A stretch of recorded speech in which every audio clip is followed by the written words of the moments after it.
The most important thing in this job is producing actionable reports, right? So ethical hackers have to report clearly and in an actionable manner.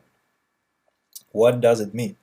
Uh, from the beginning, I have to tell one very sad thing. Reporting is the least interesting part of the job. Okay, but still, it's almost the most important. Yeah, so no matter what hacking skills you possess, and no matter how much time and money you have invested into your skills and toolbox, producing clean and actionable reports is the most important thing in this job. So, what does a good report contain and what does it not contain? Okay, so first of all, it can be readable but by different audiences. That's very important because focusing on only technical things does not provide any business value because it has still to be translated by technically skilled people uh, to their bosses, their managers, and system owners in order to be useful. Okay, so any report has to have these different parts that are readable by different levels of audience. First of all, yeah, there has to be this statement about the scope limitations, about everything else that's just configures the assessment, right? Creates the impression of what this assessment was, and what was the goal, and what was the threat model, and what level of the attacker we have imitated, right? So everything has to be described within one page just to give the understanding when it happened, who did it, and how, and over what scope. The second thing, maybe the most important, is this executive summary statement. Yeah, it should not be longer than one page, even if the rest of the report is 200 pages or 800 pages. That doesn't matter. This executive uh, summary is what it is by definition. It's executive level summary of what happened. Yeah, so that's just a summarization of what is the level of the scope in terms of security. So everything is bad, or everything is okay, or everything is according to expectations, right? And why? Yeah. So this is this is not put into the wording like that everything is bad and so on. If it's bad, you can put it into more politically correct wording. For example, and we will discuss it in detail in further videos. But just to give you impressions how it should look right now, it should read that the level of security as a result of the penetration test has been concluded as that demands immediate improvement.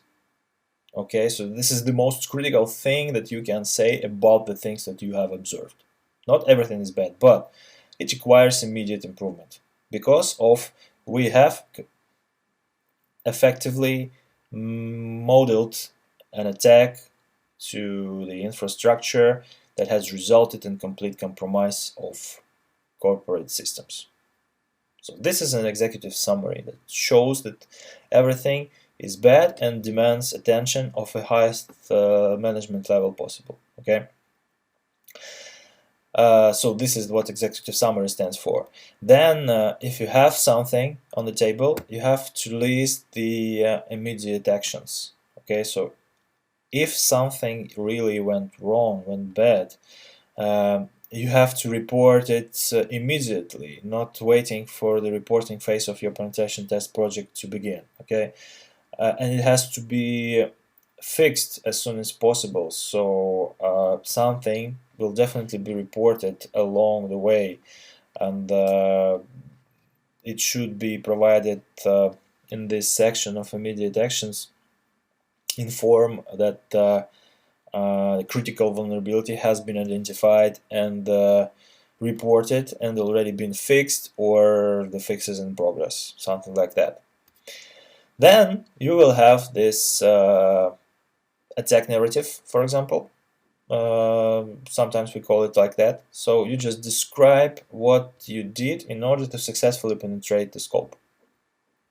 Yeah, so this is the most interesting, right? The sexiest part of the report. You just provide evidence of what you did, what you accomplished, to showcase the business risk that is identified by this report and proven by your evidence.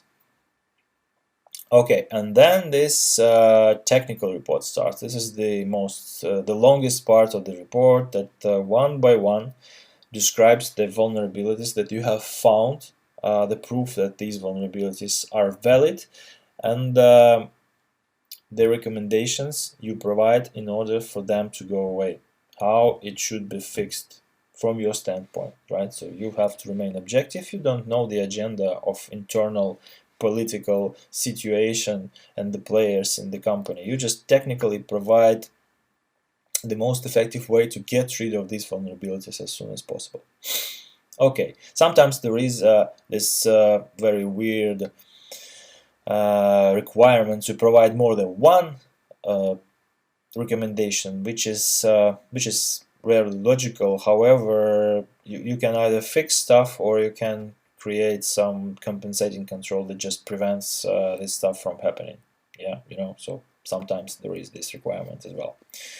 And then some appendices, some information that makes reading the report more easier. Yeah, so for example, if you use some kind of risk assessment methodology to identify the risk of each vulnerability, you have to put it in there for the people to read and understand what's the math behind your risk level that you assign to different vulnerabilities. And just to give you an idea of how you can practice all these skills right now, yeah, assessing the systems given the permission of their owners, you can go and Google some bug bounty programs that exist. This is relatively new thing. Every high-profile target in the internet already has bug bounty programs. So basically, what it is, for example, you hack Facebook and you get rewarded if you found something.